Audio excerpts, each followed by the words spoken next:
life is much more than just what you see on social media. Life is much more than just what is being portrayed. And in the end, do things that you're passionate about, do things that you love, and portray a life that is worth living, and live a life that is worth living. Welcome to the Clueless Creatives Podcast. I'm your host, Mike Kvick, and I believe you deserve to thrive in your creative journey and that you don't have to settle and be another clueless creative doing this all alone. And that's what the Clueless Creatives is all about. It's a community banding together, eager to learn, to listen, and to live out their creative dream. We'll pull back the curtain on my personal creative journey. We chat business, mindset, and motivation, have some laughs, and together, well, we'll figure this whole thing out. I'm so glad you're listening. Let's get started.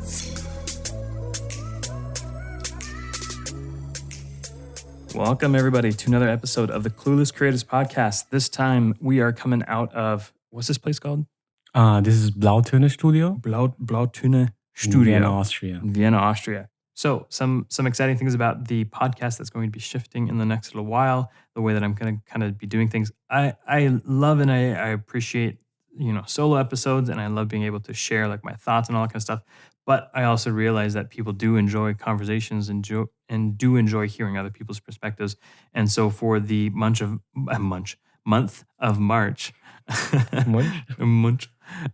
the month of March, I am going to try to focus primarily on, month of February. Yeah, we're in February. February and March, I'm going to be trying to focus a little bit more on having interviews with people and just talking with people, and having slightly longer form content where we talk about a specific topic, but we also talk about that individual, their creative journey, their creative hustle, their creative, whatever it is that they're doing. And how they can help inspire you, the listener, and other people listening. It's going to be interesting. It's going to be a lot of fun, and I hope you guys like it. Let me know what you guys like, and let me know what you guys want to hear. This is a very special one. It's our next guest, and it's none other than Josh Antonio. Josh is cinematographer, videographer, musician, editor, creative. How did you describe it before? It's like a creative conceptor. Yeah, something like that. Yeah, there you exactly. So it's like the same thing. Yeah, pretty much. That's how it goes. Cheers, man. Cheers. Welcome to the podcast. Thanks for the Glenfiddich. Yeah, this podcast episode is brought to you by Glenfiddich Single Malt Scotch Whiskey. I wish I was at the point where I could actually have like sponsors for the stuff. We're gonna get there, man. You're gonna get that Squarespace money, the BetterHelp money. Oh yeah, that's absolutely. where it goes. Nah, so really smooth. It is good, isn't it? Yeah, it's really good. I usually drink it with just a little bit of like a nice big ice cube or something like that. And then by the end, it's a little bit too watered down. But at the beginning, it's just like nice and chill and like just right. Yeah. But as far as whiskey is concerned, it's good. Really good. Yeah. I'm not like a big whiskey guy, but I told you on the text, like whiskey makes me feel smart. Yeah. So, I asked Josh, I'm like, okay, because I went over to a place. It's called Muttersmilch. It's a small brewery here in Vienna. Oh yeah.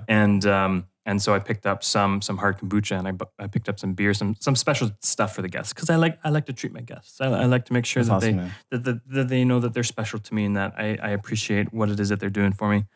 And and so I texted him last night when I was preparing, and I was like, so what would you prefer, like hard kombucha, beer? He's like, or whiskey, and he's like, man, whiskey makes me smart, and then beer just makes me think or just speak out everything that I'm thinking about it. It's probably better that we didn't go for beer.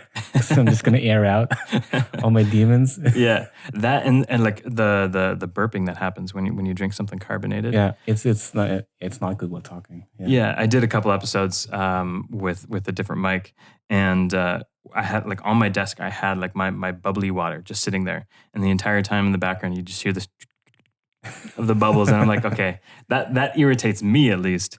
And I only have to listen to myself a couple times. But anyways, Josh, tell us all about yourself. Tell us how you became who you are now, what you've been up to, and First of all, thanks for having me. I listened to like a couple of episodes already, and I really enjoyed the one with the one you did with Danielle. Yeah, that was like some really airing out stuff. You're like, oh, this is like a really honest podcast. And absolutely, we're a all out full honesty. Yeah. No, it's like I think I feel like it's almost like therapy. Like, is it like that? Do you feel like that? Sometimes, yeah. Yeah, Personal therapy for myself. that's My good. podcast, instead of paying a therapist, I just Yeah, talk in the podcast. yeah. We don't want to lose the BetterHelp sponsorship at some point, but like it's an alternative. Yeah.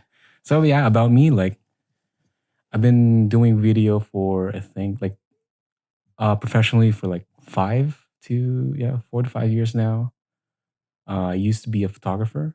Not really went into that very deep. Mostly the weddings and stuff like that. The classic route. The classic route, Yeah. yeah, yeah. I mean that's where the money is, and for some reason I realized, okay, I want to do more of a not narrative, but more video stuff. So I Mm. dropped out of school. Like I went to photography school I went to Grafische. That's like I think I think that is the oldest photography school in the world, Ooh. and it's in Vienna. And you just chose to drop out of it and pursue something else. Yeah, I wasn't feeling it that much. I was so bad in school, man. Like, damn. I had like fours. For anybody that doesn't know what that means, Yeah, that's the equivalent of what, D's? I think these. Yeah. Yeah. So I mean, you still went through, but it was fours. So it was like almost an F. Yeah. Yeah. Yeah, but I realized I wanted to do something more with videography. So I went to SAE Institute. That's like like a private university. Basically like you're paying for your bachelor's degree. Yeah, it's such a crazy thing. Like, Yeah. who would go and do and pay like out of pocket for a bachelor's degree? Like, It's crazy kind of people do crazy. that, right? Yeah, yeah, you know me. I'm No, speaking from experience. I yeah. mean, I was $40,000 in debt after 40K. yeah, 40K, man. Damn, I thought we It's had it painful. bad here. Like, I think we were out in the end. It was like 12K back. Oh, honey, 12K. Yeah, Crimea River.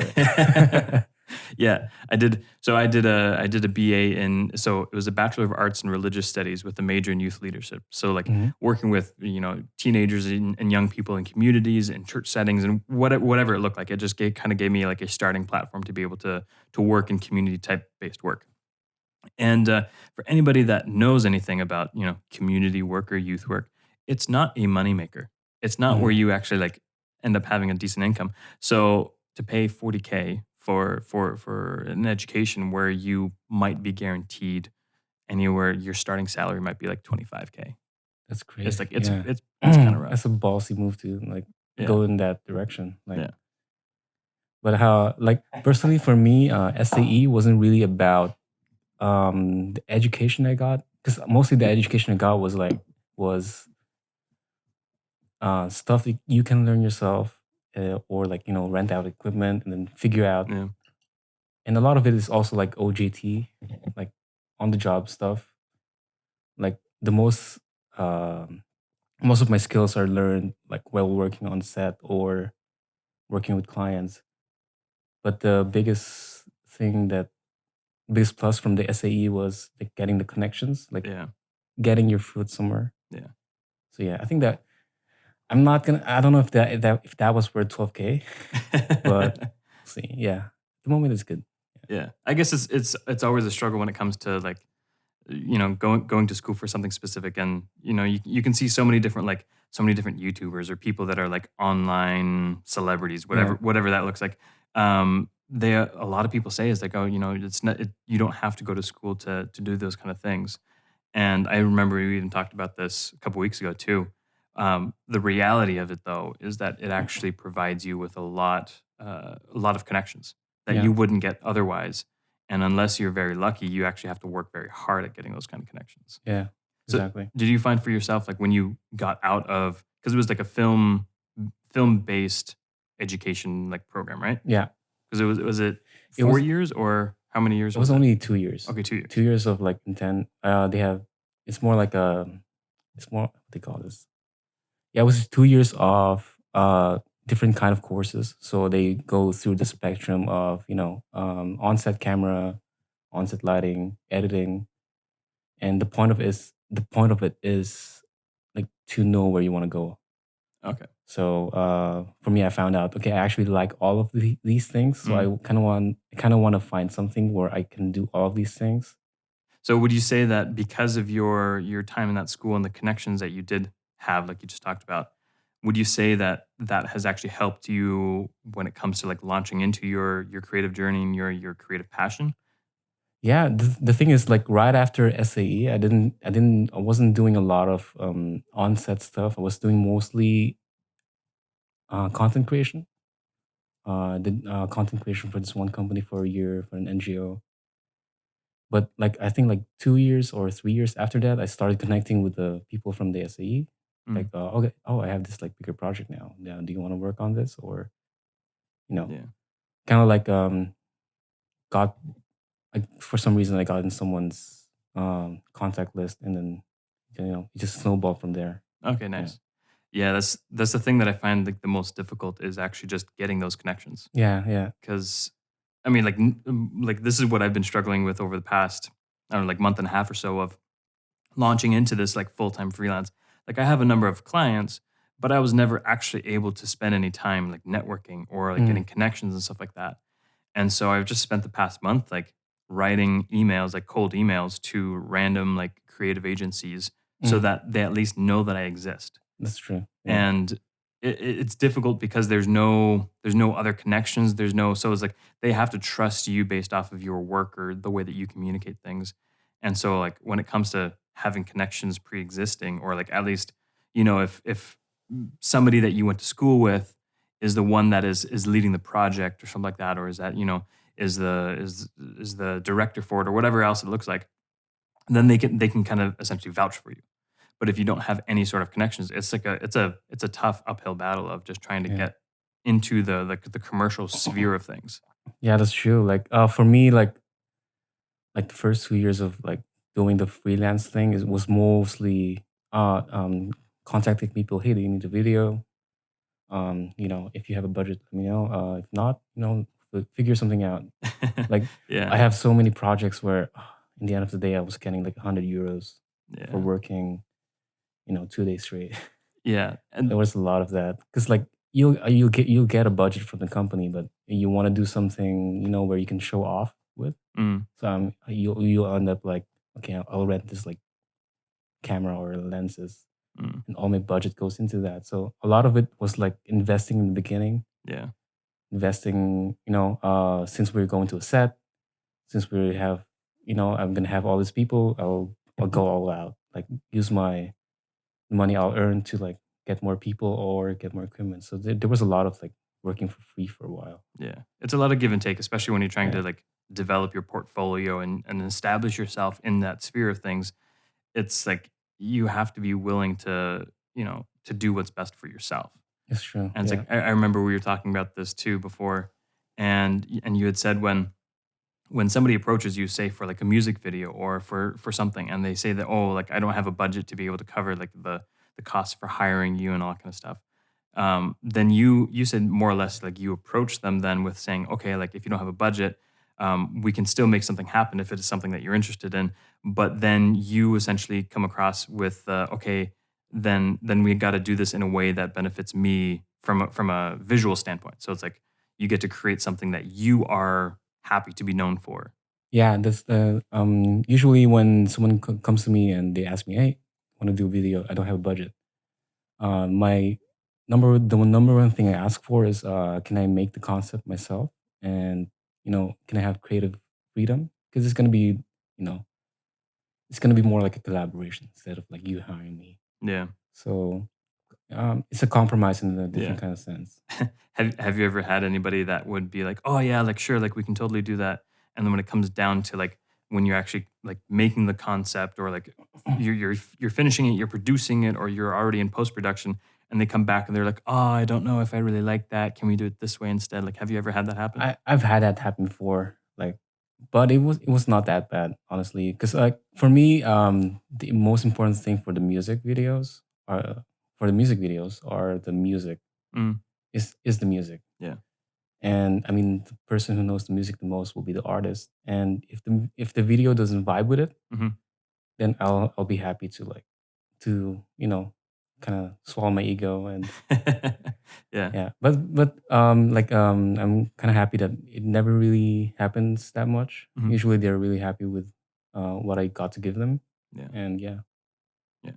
So I guess that's a nice little segue into your music and your Oh, creative outlet of music. oh, the Because I music. said in the introduction that Josh is an opera singer, but he's not. He's just Well, have you he's heard me do opera before? I actually haven't. Like I was just speaking out of ignorance, I guess. Like Yeah.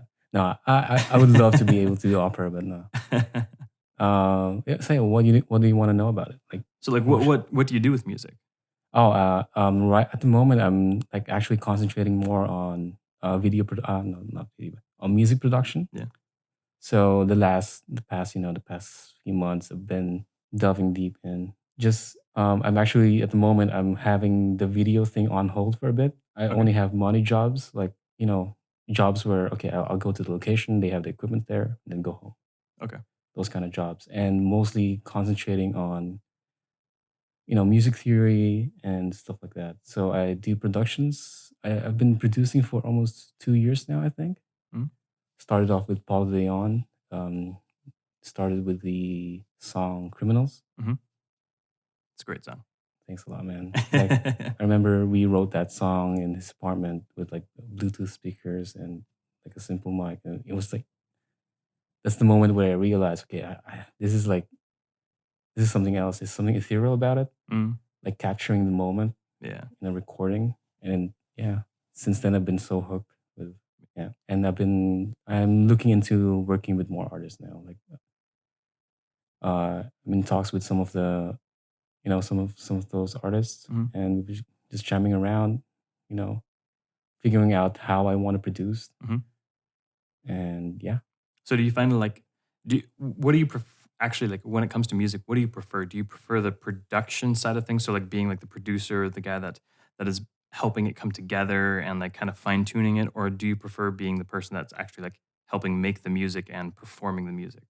Yeah, the way I make music is or the way I produce is usually we just jam out Mm, and have a long recording afterwards, and they say, oh, this part is really cool, like just playing around with the drums, or the artist could be playing with the guitar or the keyboard, mhm. and it's just finding what we like playing what how we feel like, or it's like very momentary like Yeah.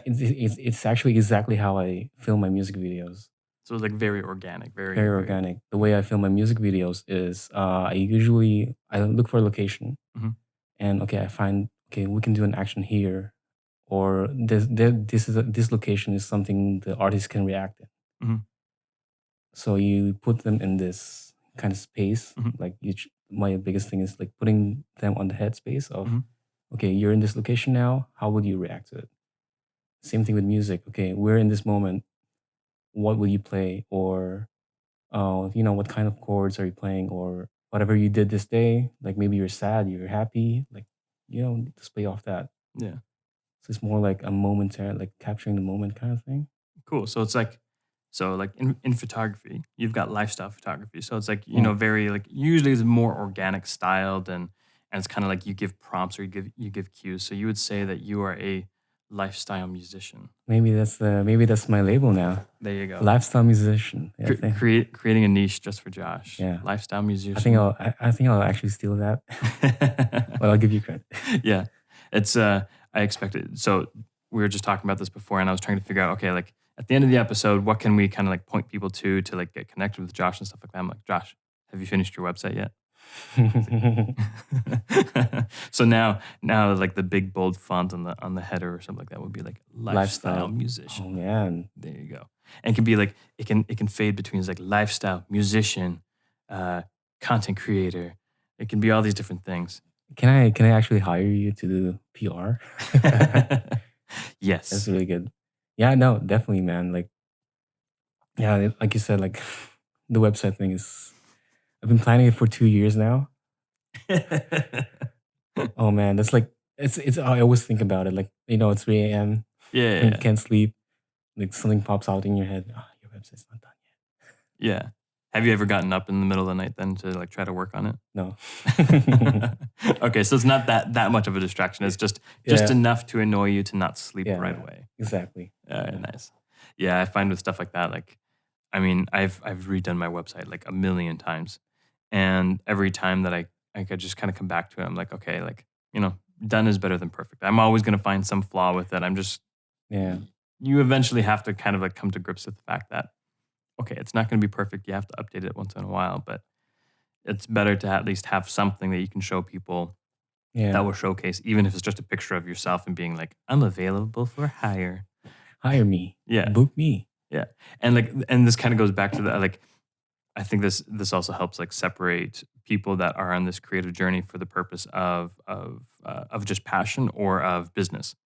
And like I never understand this, but you can go on like Instagram, you can go into like photographers like my IG pages and stuff like that, and they'll have their website or they'll have like their email address, but it's just like a Google Mm. address. And I always find it so like peculiar, Peculiar. peculiar, Peculiar? the Peculiar? peculiar. Peculiar. I find it strange. Oh, it's surreal. Yeah, I find it strange that they just have a Google account because I mean, for I don't know, it's a couple bucks a month or something like that. Yeah. You can have your own domain name, and to me, if you're trying to convince a business to hire you for work, w- don't you think that it would be better to be like Have a to, website. yeah, Yeah, exactly, definitely like having a web presence and stuff like that is like very important. yeah, But I do like at the moment I do have like a pool of like clients where they know my work and it's like constant work. yeah, But the thing, yeah, I'm definitely working on my web presence at the moment. And yeah, it's just like you know me, I'm like a professional overthinker. yeah. Like that's like actually that should be my title. Professional overthinker. Make business cards out of it. Yeah. You know what? Yeah, there you go. At some point I'm just gonna be okay, don't overthink it. Yeah, Just release it. That's like my thing now this year is like I've been like the past few years I've been super insecure about my work. mm, Like being okay, is this enough? Is this current? Is hmm, this gonna touch someone?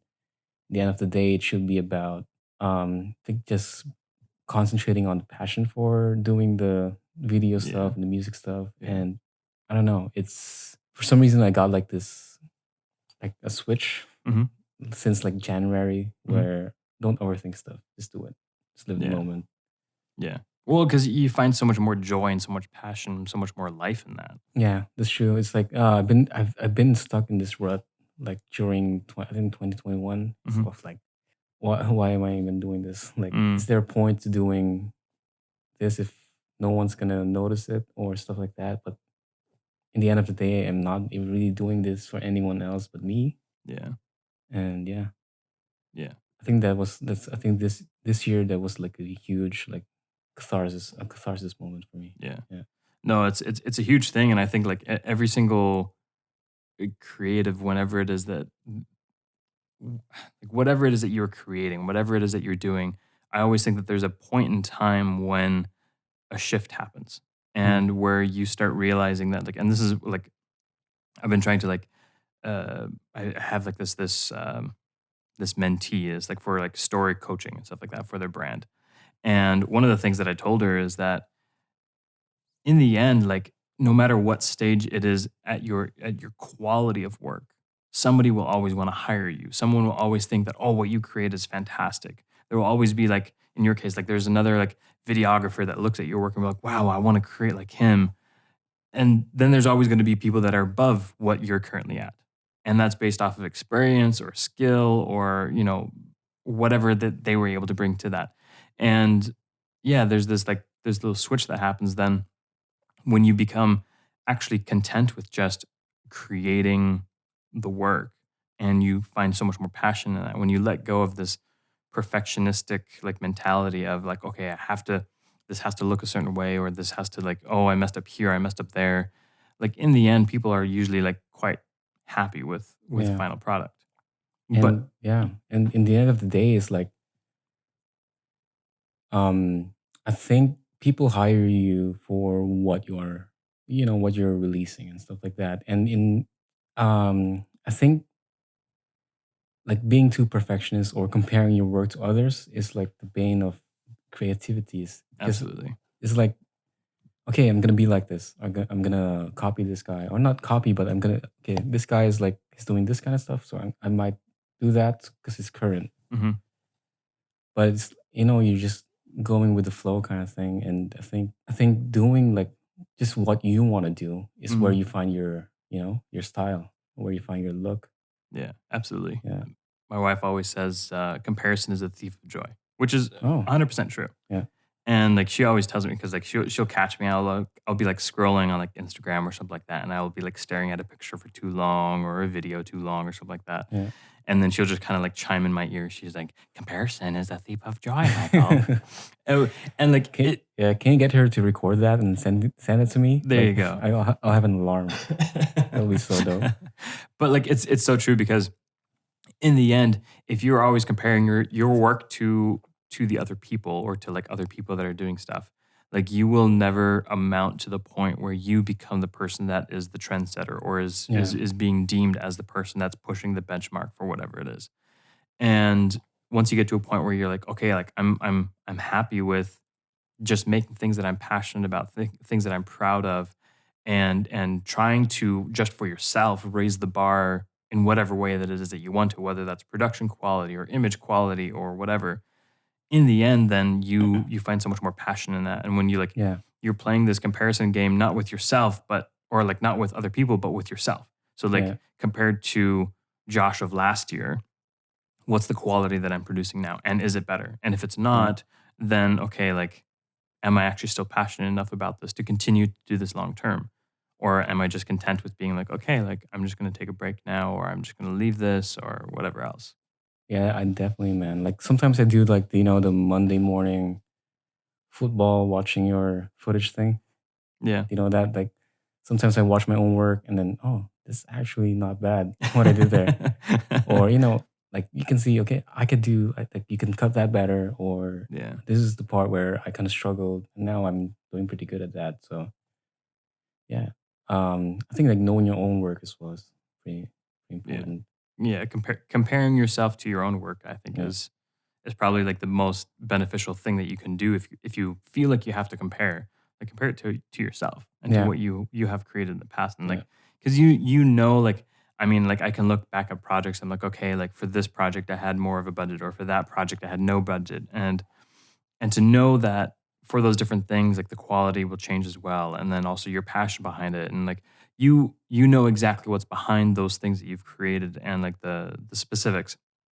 But if you compare it to some other like creator, some other person that's making some content, you don't know what the background story is to that necessarily. And so Mm, you're comparing yourself to something that's maybe to your current state of like your professional ability is impossible, yeah. or like maybe they had this extra help or whatever it is. Like, in the end, it's still like this comparison to something that's actually not fully known.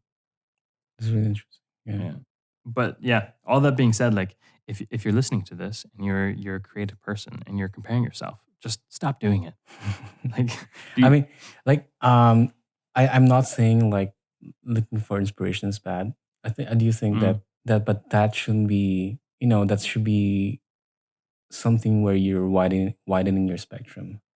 yeah, Like watching absolutely. other people should be okay. That's like the way they put emotion in pictures. Like Yeah, I want to have that. Like don't copy someone aesthetic. yeah, It's like to have your own aesthetic. Like have your work. Like have your life. yeah. Have people feel what you've been through in your aesthetic kind of thing. Hmm. So yeah, I think it's also important to look at other people so you know where you can go, but like don't compare yourself because Yeah, you're never in the same situation as yeah. someone. Yeah. I have this rule for myself that if I'm on like say I'm on like Instagram or something like that, and if I'm spending too much time scrolling through and like staring at these images or like over analyzing them and stuff like that, like I have to force myself to like turn off the app and like to shut it down because Yeah. uh, I find it so easy to just get stuck in this comparison. But when you realize, okay, you can all of those different things, all those different people that you follow online on social media and stuff like that, you can still have an appreciation for the work that they produce. Yeah. But if you get to a point where you're comparing your work to their work, that's when you start having an issue. And that's where you need to start reevaluating, okay, how are you handling this? How are Mm. you kind of going about actually like managing your I guess your comparison to them? Yeah. But do you think that's your fault though, or is that the algorithm's fault? It's always the It's algorithm's the fault. algorithm's fault, man. Yeah, it's always showing me the stuff that I don't need to see. No. Um, but actually this is a perfect segue. Yeah, I thought about that. You need see my content brain is working now. Yeah, exactly.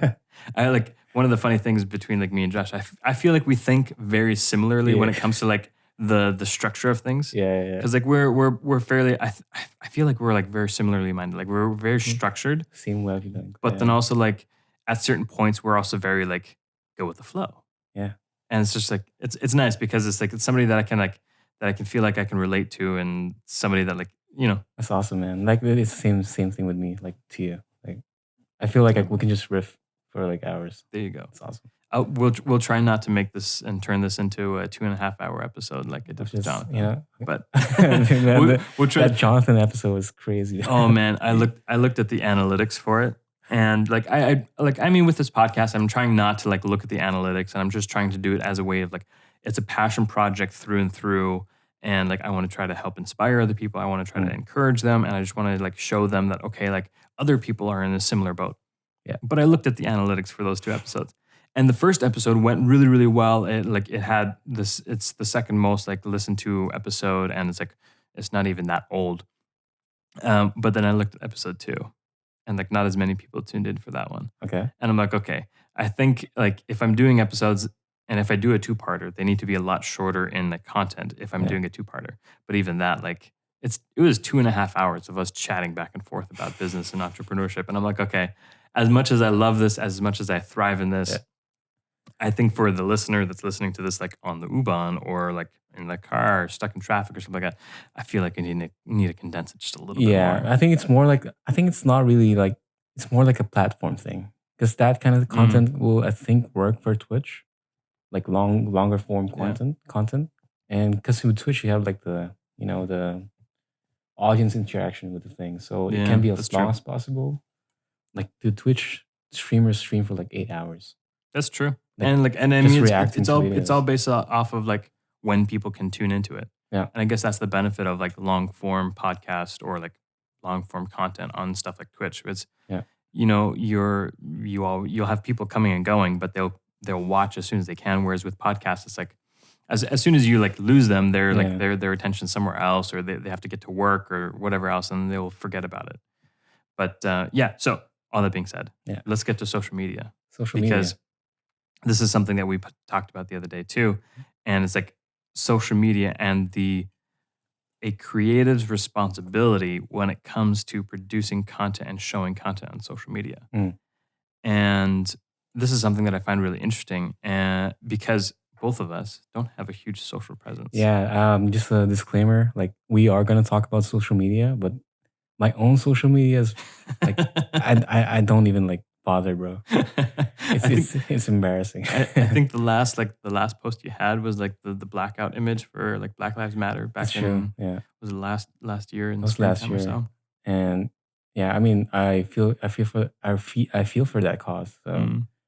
but I might do like a hard reset on that. Like I've been doing some planning on, you know, like I've been only doing mostly doing content for companies and stuff like Mhm. that. So I kind of know where, like, just working with social media managers, like know where you should pivot your Yeah. brand, because I'm gonna this year my thing was gonna okay, work on your branding. Mhm. Big thing. Just gonna, don't overthink it, Yeah. kind of stuff. Yeah, and for me, the biggest thing that like I mean, for all of 2021, I think I posted 2 times. And it was because like by the end of 2020, I was just like so burnt out by it. Like I tried so hard to like grow like some sort of following and some Yeah. sort of like, and like post images every single day and like, comment on other people's stuff and interact. And I mean now with like and that's primarily like on Instagram. And now, like with the algorithm and how everything's shifted, and like now it's more focused on video content and like the Yeah. IG of the old of just photos and curated photo walls and stuff like that. Like it's really not the standard anymore. Yeah. Then like the trend is like so fast. Yeah, So fast. That's why like momentary content like stories and like TikTok is like where it's at usually. yeah, Thought Snapchat was gonna pop off, but it kind of like since Instagram stories it kind of rolled off yeah. existence. I think like yeah, Snapchat is definitely something that speaks to a very specific audience. I mean, like I know at least from what I saw, at least last year, they had a major profit, whereas like Mm. Facebook and Instagram or Meta, Yeah, metaverse. they they had a major loss, and so their stocks dropped drastically and stuff Yeah, like that, and since they last lost week, that money. right? Yeah. Like some like 200 million or something like that. Or Oh, it was painful. It was like it yeah, was in the yeah, billions, billions. billions, man. And but like it's. I mean, at the end, like Facebook and Instagram has had their heyday.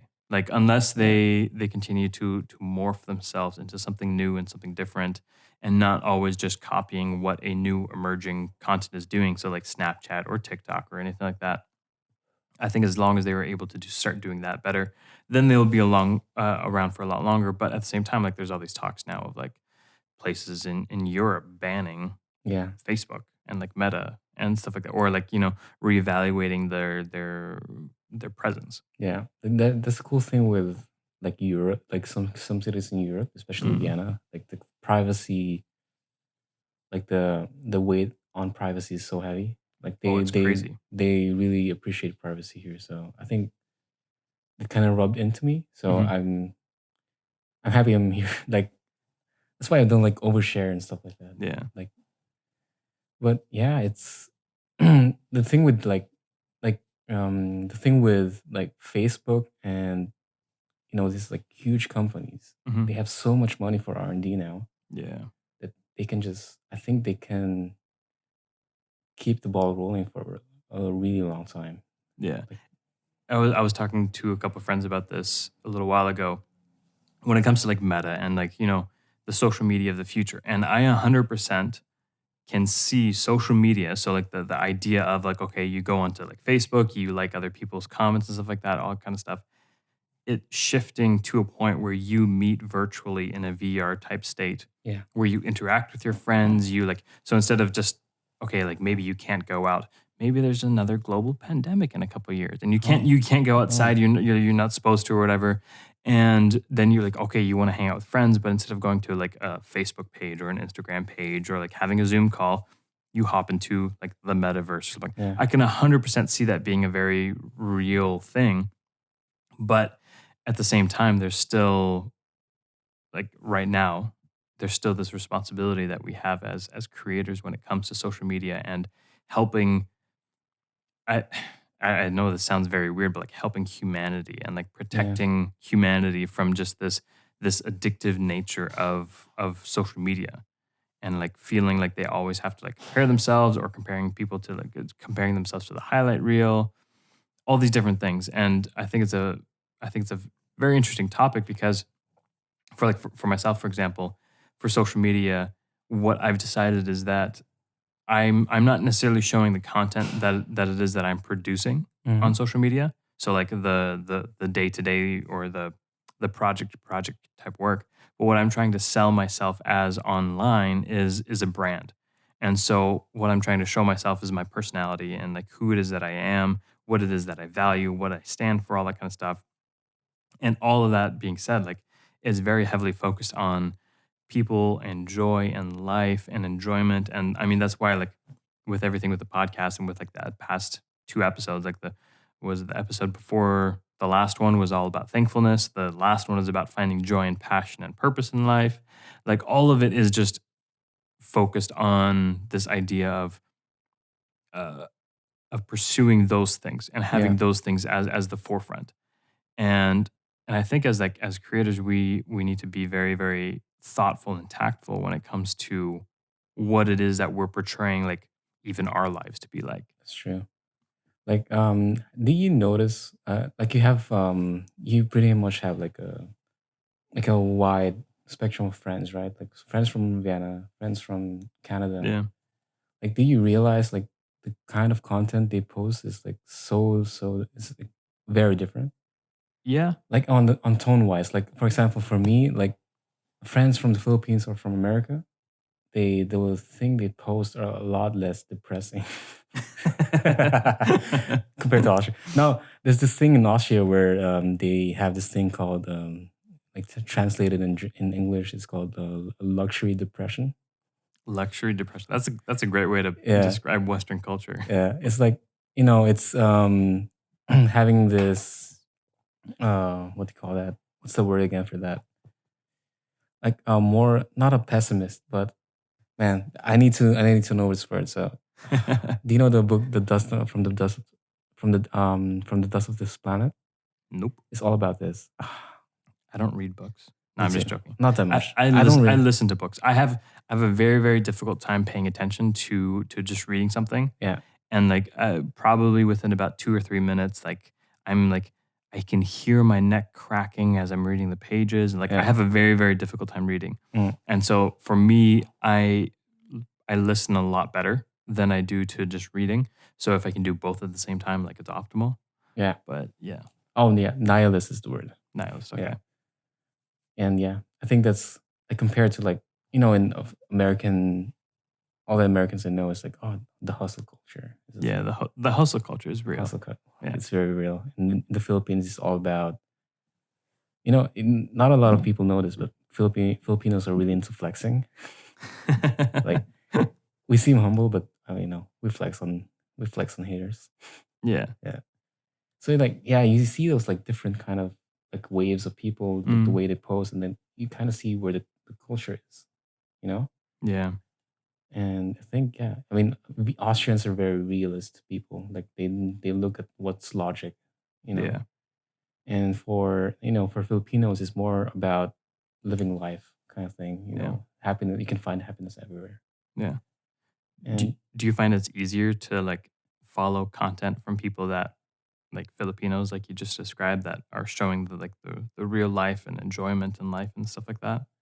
I like following everyone. Like I don't mind like seeing how people live their lives. Or I mean, what you post on Instagram is nothing near how you live your life, but it's how people want to see how people live their Yeah. life. It's really interesting to me. Yeah. I find with myself, like I said before, it's the goal of what I want out of my life. So it's like the joy and passion in life, and not accepting just this mundane repetition of Hmm. life and the weeks going by and stuff like that. And I even found myself like in January, like falling into this, like I'm not working for an employer anymore, but I still found myself getting stuck in this whole thing of, okay, like I have to wake up, I Hmm. will go get my coffee, I'll go sit on the couch, I'll go get a shower, and then I'll go to work. And then I'm working until, 5 o'clock in the evening or something like that. And then it's time to like cook and enjoy and hang out with friends, or, do something, or like just watch, like right now we're watching the Olympics a lot. Oh, But in the end, it's like it's still this repetitive behavior of life. And I was like, okay, I don't want to fall into that rut, even as a freelancer, even as somebody that gets to like determine their own schedule and how kind of yeah, things go. Like I want to be able to enjoy life properly and without restraints. that's true. That's true. Like for me, I personally I don't mind having routines, but my routines are usually very loose. Like okay, I have like a routine planned for the whole week, and it depends on where my mood is. Okay, Monday I'll do this. Mm, I have a shoot on Thursday, and I'll edit that shoot whenever. Like it's always very loose. Like I yeah, think having like I personally have to have a routine because my mind is it's chaos right now, yeah, man. It's like it's like a maze. yeah. I'm very Yeah, similar when it comes to that kind of stuff. Like yeah, I need at least have some sort of structure to what it is that I'm trying to work yeah, towards. And it's very very loose, and that way like I keep myself accountable to actually doing stuff yeah. rather than just, you know like, I mean, I could sit on the couch and play video games all day long, if I really wanted to, but like I actually have like a very difficult time doing that. Like I Hmm. feel like I need to set certain goals for myself, and like they're very like relaxed and they're very easy, but it's nothing over the top. Mm, Like yeah, having that sort of structure, I think definitely helps people. definitely. Yeah. So back to this whole topic of like social media, like growing up, Hmm. what was your like social media like Growing kryptonite? up, Yeah. I mean, Because yeah, we grew up in like the the pre-social media era. heyday Yeah. of the emerging social media. Yeah, the thing is, I think my personal, like, I was never really into social media No. personally. Like, I look at pictures. I like looking at pictures, Yeah. and knowing how my family in the Philippines are doing. Yeah. But generally, I never had this urge of sharing what I do and stuff Mhm. like that. But yeah, it's very interesting. Like, just looking at my, like, seeing my younger relatives or Mhm. hanging out with younger people. It's like they grew up being filmed and they grew up being photographed, Yeah. and It's they're a different very world. it's a different world. They're used to it. I'm not used to being photographed Yeah. every time I eat. I'm not judging anyone who's doing that, but it's very interesting. It's a very different like it's a different world. It is. I think this is where when they say, oh, AI is gonna take over and stuff like that. I don't think they meant like actual robots. I think it's the algorithm, Social algorithm's so gonna take social over. algorithm. Yeah. I mean, dude, like social media has like such a huge effect on culture at the moment. No, It's absolutely. just the way TikTok is setting the trends for everything, Yeah. like for movies and not necessarily movies, but content creation. Yeah. I mean, anything from business to like even movies. Like Yeah. I caught on to this. Like so, the new Spider-Man movie, Hmm. instead of it being about like them sharing images on Facebook or Instagram, they actually showed TikTok, and that was like the Spider-Man videos or whatever were going viral on TikTok, and I was like, Hmm. it's such a it's such an interesting like swing in how things consistently change. Swing. Yeah, yeah, Yeah. that was unintentional. Yeah. So happy when things like that work Yeah. out. That's awesome, man. And it's so interesting because the social media trends swing so much, and Yeah. like from different thing to different thing. And so like growing up, did you have like a MySpace page? I had a netlog page. I don't think Netlog. What is yeah, Netlog? I don't think anyone knows about netlog. I think this is an Austrian thing. Yeah, all my friends at school had that. Yeah. It was Asian Club. I never got in. It was almost like MySpace, Okay. but for Asians. Yeah, but I don't know. I had Austrian friends in there as well, so Okay. Okay. I don't think Did you have MSN? I had MSN, I had Friendster, Yeah. but wasn't really. I wasn't really into it that much. I What was like, what about like Bebo tagged? Any what's of those? Vivo and Tag? No, no I idea. don't know Okay. what that is. For anybody that doesn't know, like Bebo and Tagged, they're both like, I mean, social platforms. I mean, Yeah. Tagged was all about if I remember correctly, it was like about like finding friends, Oh. and then Okay. like Bebo was the. You guys can correct me if I'm wrong, but it's like the social media trend of the UK. Oh. That's at Okay. least what I knew it as. And it's all like it's probably structured like MySpace as well, right? Very very Yeah, similarly, yeah. like you have your own page. Yeah. Yeah, Where it's like kind of like you can theme it, you can style yeah. it, you can put all these different things. So it's like it's a themed Facebook page or Facebook Oh, that's profile kind of awesome. idea. I'm gonna tell you this though. Like, I'm so glad I never did that because I was so cringy. I'm gonna cringe so hard if I look at that stuff. Dude, My- I used to be you really angsty, man. Danielle, my wife, she will get her Facebook memories from her early Yeah. like 2000s stuff like that. And she'll like read it. She was like, "I'm so glad we didn't know each other because I don't know if you would actually like love me anymore." And because like Man. it's like so cringy. And it would be like stuff like the only thing on the post would be like, "I just can't even today," or "I'm just so done with boys." Yeah. Oh my Different god. stuff like that. And I'm like, yeah, that's Like probably like quotes and stuff like that. yeah, Pictures of yourself with like a really good quote. yeah, exactly. Yeah. I'm just glad, like I'm glad it's all in my head and not out in the public. There you go. Like I feel like I'm really interested in what like the kids today will feel Mhm. in like 20 years Mhm. because their lives are pretty well documented. Yeah. I wonder if that will have like psychological like effect on them. Oh, absolutely. Yeah, I think so. Absolutely. do you think so? But Yeah, even on that topic, I yeah, was just thinking about this. You know how like celebrities are like getting in trouble for stuff that they posted like 20 years ago? yeah. And like, or not 20 years ago, maybe like 15, 20 years ago, like on Twitter and stuff like that. How much more drastic do you think that that's going to be now for people that are celebrities 20 years from now? That's true. Because like, Yeah, I mean, you know, rewind like 15 years ago, and like there wasn't that much social media interaction. There wasn't that much like, yeah. to the Everyone was scale that it kept is in today. like their own thing. Yeah, Yeah, exactly.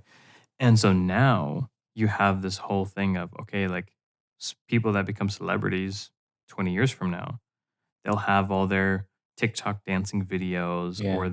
their rants or their tweets or whatever else, like whatever else comes, be public knowledge. That's true. Like I think at some point we will all get desensitized about it, Yeah. and there's gonna be a new thing.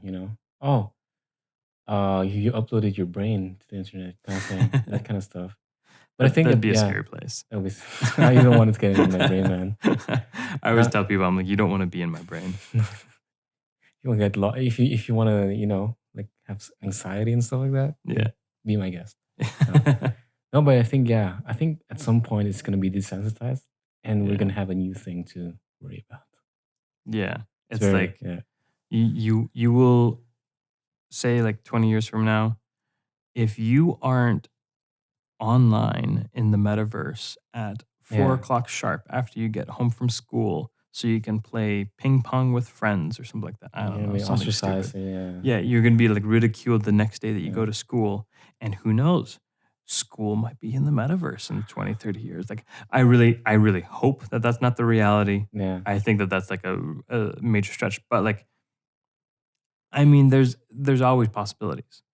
Yeah, I mean, if you look at like dating sites like Yeah. Tinder and stuff like that, like 5 or 8 years ago, they were like, "Oh, you find someone in Tinder," Yeah. or even in like I hear about stories about people finding their their loved ones in chatting rooms Yeah. Chat or rooms. gaming while gaming and stuff like that. Yeah. Like back then, it was oh, that's kind of interesting, but Oh, now it's very it's very normal. normal. Yeah, It's like, oh, what was that movie called? It was sometime in like the 2000s. You've Got Mail. you've got Yeah, that's it was about like the dating through emails and stuff like that. yeah, And like the fact that that was a movie that was like, okay, like you're breaking stereotypes yeah. by showing or by creating a movie But like yeah, that. And now all of a sudden it's like you've got like Tinder yeah, and Tinder, other like dating platforms. yeah, and and right now it's like it's very normal. It's not Yeah. even something you can bat an eye on. Yeah.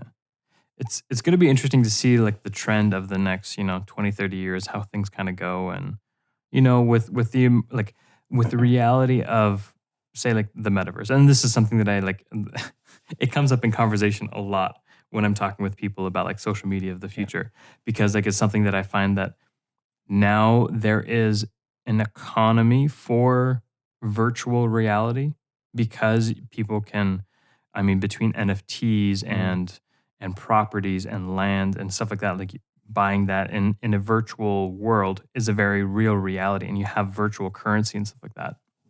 Now businesses will see it as a possibility, as a place to be able to, to get a leg up or something like that. Now that businesses actually see it as a reality and as something that is profitable for them, they will invest money into that, and inadvertently, then people will flock to it because yeah, businesses are pouring money into it. yeah. That's the thing with NFTs. Is like, I mean, I think businesses. I think personally for myself, I think businesses jumped in it too early Yeah, because now it's becoming okay. Yes, now it's becoming cash grab kind of thing. Like yeah, more like yeah, businesses kind of jumped into it a little too early because it's hmm, not really well established at the moment. Like everyone knows what NFTs are, but they don't really have a lot of customers. yeah, Like fun fact, like there were more transactions in Second Life. You know that? Do you know that game I think 2005. Yeah, it's the game that Dwight Schrute was playing Exactly. It's in The like Office. it's like the metaverse, but in Yeah, 2007. Like yeah, there are more transactions, like a lot more transactions in Second Life than NFTs right now. And NFTs are interesting, huge. Like it interesting. seems huge, Yeah, because everyone talks about it. it's the thing to talk about. Yeah, If you want to be on the up and coming, you're talking about it. yeah. And now, I mean, yeah, it's having trouble. I think just people just haven't found like the exact, what it's really made for. But it's a really interesting concept. Yeah, yeah. It's going to be interesting to see like how the trend kind of goes, and then how with yeah, like stuff like the metaverse or like a virtual social media type platform, how when it comes to like creators and like people who run creative businesses like you Mm. and I, like how we will actually functionally be able to utilize stuff like that, Hmm. and like how we will be able to create a business off of it or like in it and stuff like that. And it's like, I mean, there's so many different layers to it. And in the end, it's still like, it still comes back to people have a social responsibility to make sure that they're not just doing stuff just for the sake of trying to make money Yeah. or stuff like that. And like, I mean, not everybody agrees with that or not everybody sees that. But I think as creators, as creative people, like we have a responsibility to make sure that what it is that we're doing is helping the people that will follow us Yeah. to a better life, not just like a life of comparison, but a life that will help them in general, like that will lead them to a better life.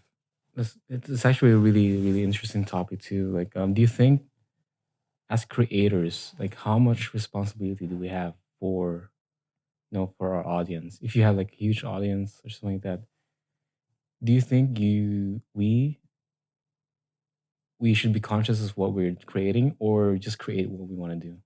You know? Yeah, What's your opinion on that?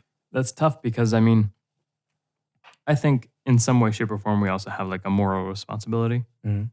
I mean, in the end, and this is something like a buddy of mine said too, is like the artists are the ones that change the trajectory of like culture. Yeah. And so as, you know, as creatives, as artists, we have a responsibility to alter culture in a benefiting way to culture, not Hmm. just to ourselves. And I mean, there's easy ways to be able to make money off of social media. There's easy ways to be able to get recognition off of social media. And in the end, I think we have a responsibility as creative people to be able to benefit the future, like Yeah. the future generations. And I mean, like that sounds like very like dramatic and very Yeah. like intense, but I think I in the end, I think that's part of what it is that like if we want to be artists, if we want to be creative people, that's something that we have to consider. And it's like is what we're doing, is what we're creating, is what we're posting, is what we're sharing actually benefiting individuals, or Yeah. are we just doing it for the sake of our own hype and for sake of recognition, all that kind of stuff? Like, are we actually like over everything? Are we actually benefiting other people, or Mm. like providing benefit to other people? That's really interesting. Like, I'd love to think that I'm benefit. I mean, my social media, again, disclaimer, my social media is kind of dead. If anyone wants to help me, like, follow me on Instagram, Yeah, Josh Pop, Josh.pop. Yeah. But I think if I put myself in the shoes of like someone who has, okay, like a million followers, I mean, those people are usually posting like thankful stuff, mm, just thanking their audiences, and like, but I do think people get a false sense of, I mean, this is already a well-known fact. Like, people get a false sense of, people post what they want to, what you want them, yeah, how they want to be seen. So yeah, I think it's just really important for people to know that, okay, this is not a representation of someone's healthy lifestyle. It's yeah. how they want you to see you. As long as you have that, Hmm. as long as everyone knows that, it's I think the responsibility is a little bit less. Yeah, that's But true. I do still think like the stuff you post should be, you know, it can be like if you want, it can be beneficial to your friends and stuff like that. Yeah. I think that maybe that's the separation between, social media as a business and then social media as like a individual personal brand as a Hmm. creative. And I think as like, you know, every creative more or less tries to establish themselves as a personal brand. So it's like it's based off of your name kind of idea. I think in that we have a responsibility to more or less not just show a highlight reel of our lives and what it is that we're doing and like making this like fake idea of like everything is perfect and everything is wonderful. Yeah, But I think we have and this is something that's growing and growing. It's like and it's an emerging social responsibility to communicate in a way that helps people understand, okay, the reality of what life actually looks like. And because everything from like, digital addiction, so like social media addiction, stuff like that, it's a very, very real thing that a lot of people like struggle with, a lot of people like yeah, have a hard time with. And I think in that we have a responsibility to be wise about it and to be yeah. tactful about it. What people don't realize is where social media is kind of like dangerous too, because a lot of minorities, like myself, Mm. we tend to gravitate towards social media is because like it's our connection to our hometown, our Hmm. home place. And I do see some people like they are like hooked. And yeah, I think that's where it gets for me like a little bit of because if I mean if you've seen that movie, what is it called, like a social dilemma? Have Okay. you seen that movie? Actually, no. I really recommend it. It's like they interview the people who, for example, the guy who invented the like button or something like that. Okay. Like a lot of these apps are designed to be addicting. Yeah. Like the scroll down to reload. Yeah. It's based off what do you call that thing in the casino where you The slot machine. the slot machine Yeah. was based on that. It's like you pull down something random pops up, Yeah. Interesting. and a lot of these apps are actually designed like dude, these companies have a lot of money, so they Yeah. spend so much time on designing these like little things that they know will spark dopamine in your Yeah. brain. So In the end, it's still a business. it's still a business. They need eyes on their. They need to sell ads. Yeah. Just the red badge on the thing or the notification stuff like that. It's Hmm. all like part of this like huge design of Yeah. how do we keep people on this on our website or on our app. And I think people just really need to be aware of that. Yeah. Yeah. And I mean, use social media as much as you want, in my opinion, but know that these companies are working on their bottom line in the end. Yeah. And yeah, It's still a business. It's still something that is trying to make an income. So they're going to, in some way, shape, or form, yeah, utilize you as a form of making income. yeah. And I mean, social media, and not even just social media, Google, any companies that sells ad, Yeah. their main ad revenue is not really, or their main source of income is you. Hmm. You're the product at the end of the day. Yeah. No, that's true. Do you think like at any point in time, and this is like an interesting topic too, because like, do you think social media should be restricted to the average person in any way? I don't know. I'm not really sure if we should be restricting people from this kind of stuff. But I do think you need to be on a you need to have a healthy you need to be in a healthy mental state to be because I can see it can be toxic sometimes. Like Yeah. the thing is I'm also on Reddit a lot.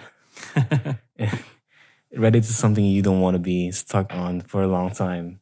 And yeah, no, I just think as long as you have your checks and balances, Hmm. I think you're good. Like you do whatever you want, but once in a while, just scope it out. Like have like a wide angle lens in your life. Yeah. Fish right. Get that bird's eye view on Yeah, your life exactly, and exactly. what is it, how it is that you're spending it. Because this is something interesting, and like this is something that I mean, different places in the world manage differently. And I think in some way, Yeah. knowing the addictive possibilities of social media, like at times it wouldn't be unhealthy for society to have more control over limitations over social media. But with that being said, you still have your rights and freedoms and stuff like that. So, like, Mhm. one of the places that really restricts social media stuff is China. Yeah, because they have the capability to restrict people. Yeah. And, like, I mean, society and culture and stuff like that is structured in a way where it allows for it, and is a way that is actually like, okay, it can actually happen. Yeah. But, like, do you think that? Because I mean, like, I looked this up too because I was interested, and like, there's a lot of different like interesting things that they do. So Yeah. so for example, for China's social media, so uh, they don't have TikTok over there like as formal TikTok, but they have it's called like Douyin, something like that. Mhm. They have Is it also from ByteDance? I think so, Yeah. but they have restrictions on for youth. Yeah. And for like a couple other things. So like for youth, for example, like if you are under the age of 18, this is like something that they set up then, is that you are restricted to 40 minutes at a time of use, and you're functionally not able to use it between 10 p.m. and 6 a.m. Think of like how much more work on a day-to-day basis you would get done if like social media was not accessible to Yeah. you between 10 and 6 a.m. and you could only use it for 40 minutes at a time. It's crazy. Like I personally like don't want to like get too deep into like Chinese politics because it's a really it's a deep topic. But like like they see like this government sees Mhm. like China is huge, like it's a huge government, and they see what social media Can do. can affect, Yeah. how it can affect people. I mean, they also banned like pictures of Winnie the Pooh. You know that Where they ban pictures of Winnie the Pooh. because people were comparing Xi Jinping their to Winnie the Pooh. I mean, there's stuff like that, but they Yeah. also see, okay, they know like how social media can affect you Mhm. mentally, Yeah. and they are doing something about it. But it is in a very like in like more like seen from a Western culture. It is Yeah. very like hard, Yeah. very what do you call this? What's the word for that? Very like strict. It's like they're Very very like very strict. authoritarian. Very yeah. Like, I mean, we I want people, to say authoritarian in the podcast, bro. Yeah. China, if you're listening. China, if you're No. listening. But I think like I mean people in Western culture have an illusion that we have complete freedom, which you don't. You will never have complete freedom. You will always fall under the thumb of some reigning power over the land that you Yeah. have or over whatever it is. But when we compare like our culture to like or our government to governments like this where in China they have these different things or like I mean they even implemented like gaming is restricted for young gamers for 1 hour between 8 p.m. and 9 p.m. On Fridays, Saturdays, and Sundays, and on official holidays. And so it's one of those things is like they see it as that much more important to restrict that than it is to give their people that freedom. Yeah. But it's like it's a touchy subject Yeah. because I mean, if you're a parent, yeah. that's like I mean, don't you do that as a parent? I mean, if you're a parent in China, like you, and your kids are really into TikTok, like, the government is like, you can't use TikTok. Like, It's an easy out for trying to like yeah, set because like I know my brother-in-law, for example, like he was full on addicted to like video games. yeah, And so, my in-laws, they made a rule for him that he was only allowed to play like on the weekends or something like that, or there's this specific time. wow, But I mean, it's really, at the end, it's no different. It's like yeah, that thing. So social media in this sense, or video games in another sense, is restricting your growth or your success in life because it is taking so much attention away from what it mm, is that you're capable of. that's true. But also, you have to like, the thing is, like Twitch is a big thing right now, and Mm, people are earning a lot of money with that's gaming. true. But that's like a small fraction of gamers. Yeah. All these like restrictions and stuff like that, Mm, it's like a collective kind of choice. And I think Yeah. in China, like I'm not this just a disclaimer again, I'm not a professional in Chinese politics and stuff like that. But I do think people are they see the value in it and what they're Yeah. doing. So, if everyone's in on it, then why not? Yeah. It's just a different culture. Yeah. But like all that being said, it's like in Western culture, we have this idea that the government's not allowed to interfere in our like Yeah. day-to-day life or in our like our private lives and stuff like that. But like sometimes just looking at stuff like I almost wish that there was more intervention because you have things like full on like social media addiction or video game addiction, stuff like Yeah. that, that is incapacitating an individual to be able to help themselves and to give themselves the best opportunity in life. Mhm. And like people that use like social media or video games as a way to like create income and to have livelihood and stuff like that. That's obviously not what I'm talking about. But it's this idea that something can become so overpowering when it's unrestricted. Yeah.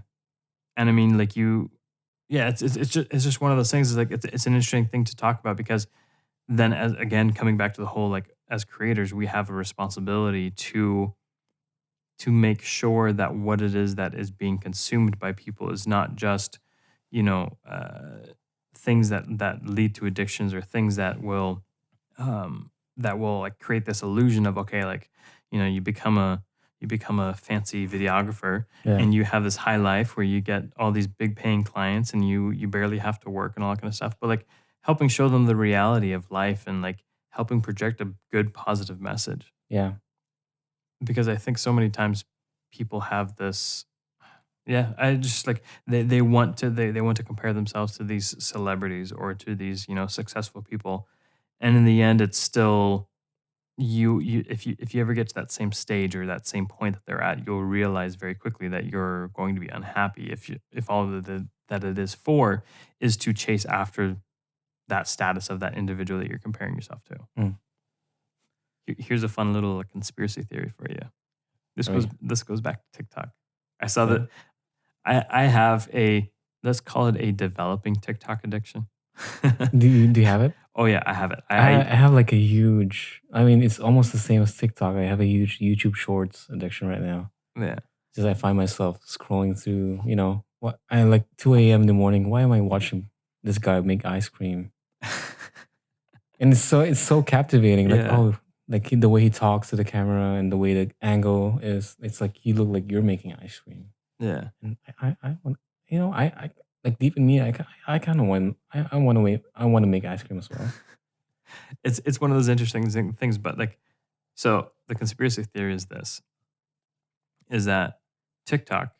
So this is I tried to look this up to see if there's any like validity to it or anything like that. I couldn't find anything, but I saw this video on TikTok. It was from this comedian. His was Andrew Schultz, Oh yeah.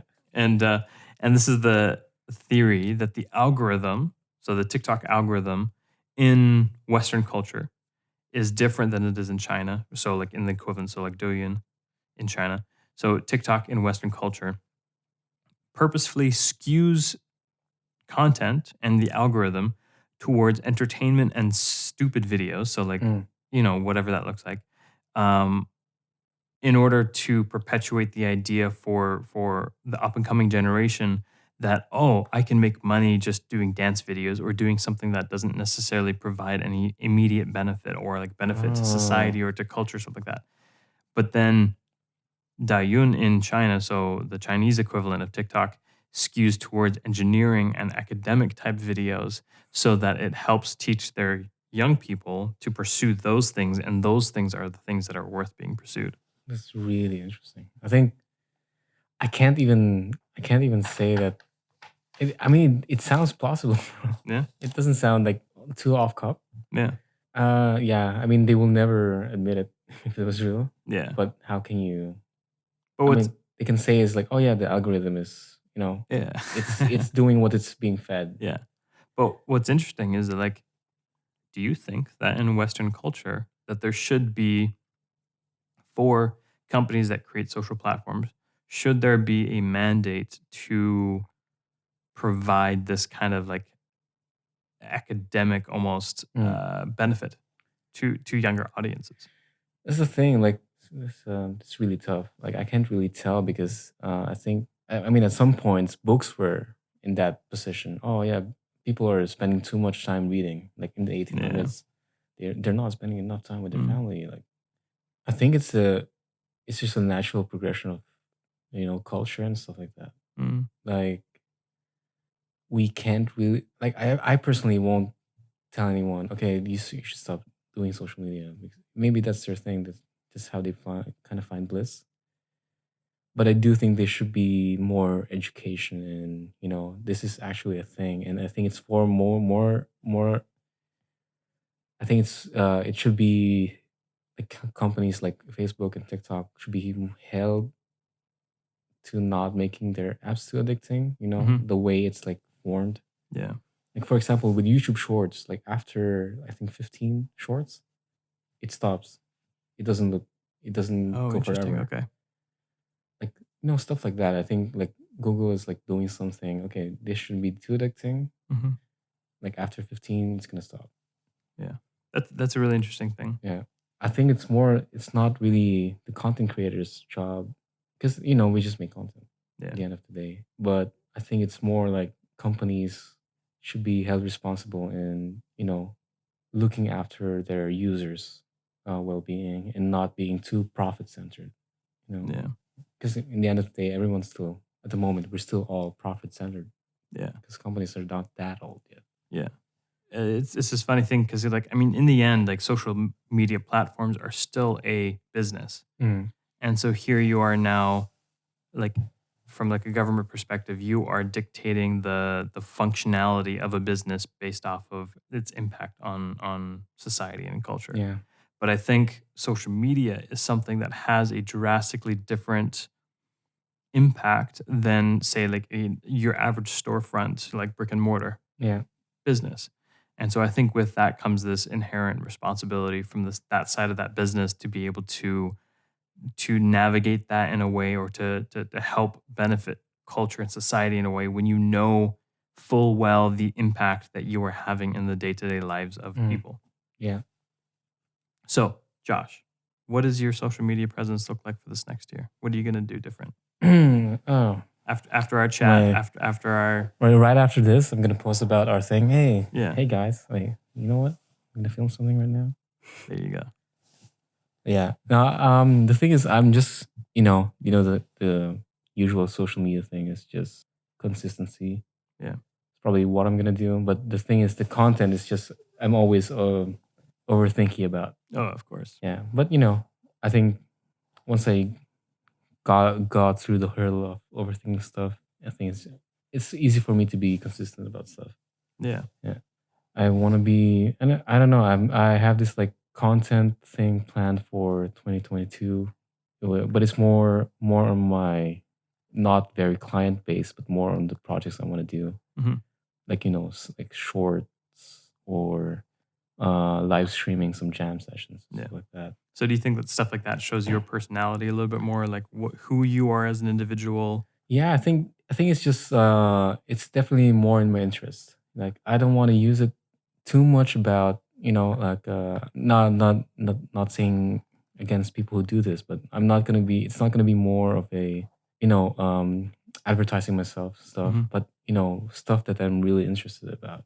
So, photography that I like and Yeah. what inspires me as a creator. Yeah. Yeah. No, that's good. In the end, I think like we all have an individual responsibility to try to better culture and society Yeah. as just individuals. Yeah.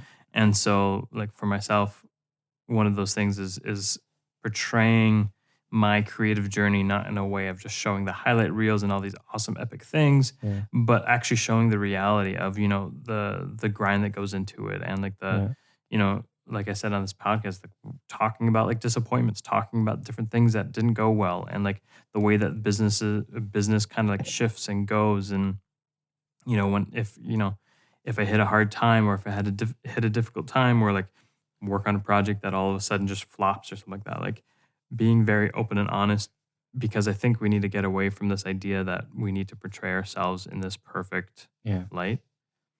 And I think in the end, that's as creatives, that's what we are. That's what we are called to do as as artists that impact culture.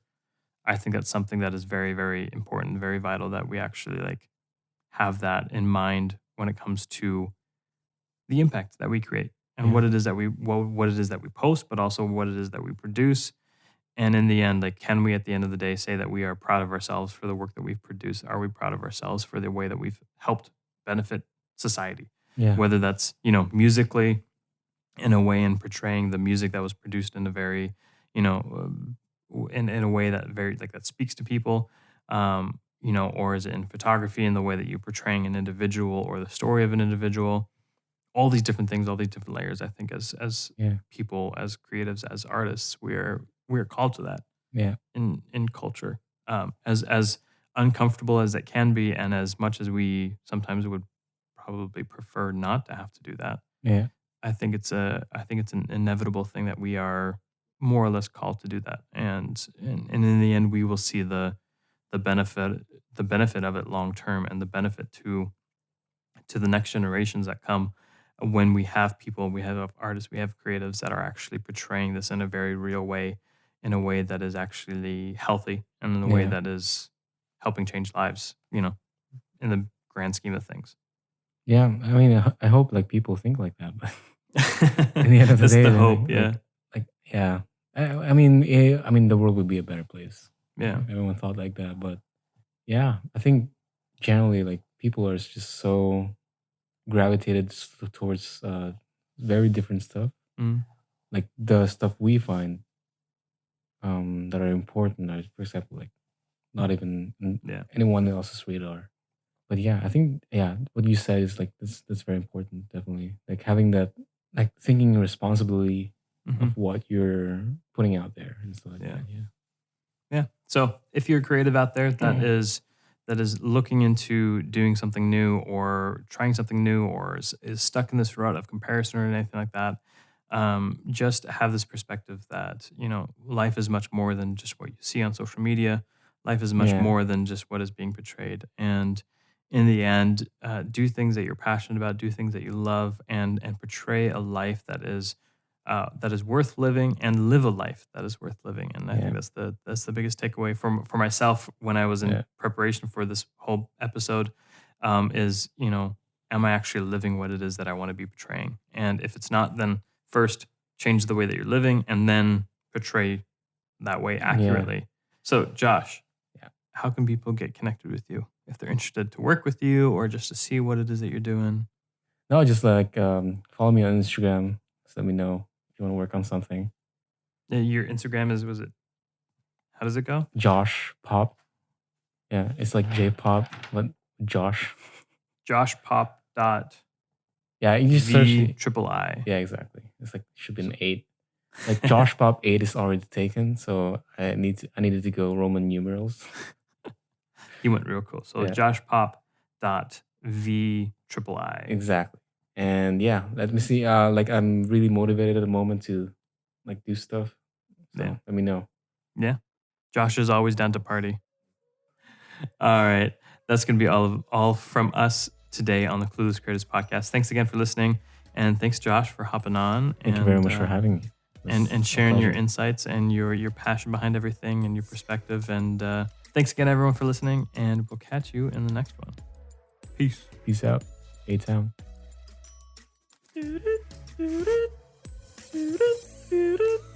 Wicked, man. Thanks, dude. Dude, thanks a lot for having me. Well, that's all from us today on the Clueless Creatives Podcast. I'm your host, Mike Kvick, and I believe you deserve to thrive in your creative journey, and that you don't have to settle and be another clueless creative doing this all alone. Let me know that you've listened to this episode by heading over to Instagram and shooting me a message at Mike Kvick. I would be thrilled to get to know you and hear about your creative journey. If you enjoyed listening, consider leaving me a review. It makes a huge difference. I hope you feel encouraged and empowered to take the next step in your personal creative journey. You're amazing, and you deserve to have a thriving creative journey.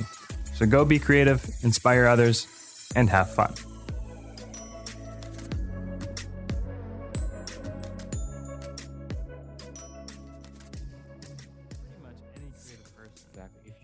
Josh can utilize you.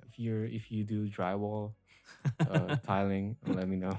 I'll get Hey, into that. it's an art form in and of itself. It is, dude. Have you seen that? Dude, it's insane. It's insane, man. I love watching Tiling videos. dude. Like, 'cause, like people who are just really good at what they're doing. Yeah. Like tiling videos, power washing stuff. Dude, those okay, power washing videos is a guilty like pleasure of mine. That It's just is, like it's seeing so seeing satisfying. that before and after and just like the way that it peels. Oh, recently the biggest thing was car detailing. And there's this guy, he uses a microphone. So it's almost like ASMR, like Yeah, car yeah. I think I cleaning. know that channel. And Oh man, it is so satisfying and just like car detailing and car restoration is like yeah. I can watch like 3 hours of that straight. It's so nice.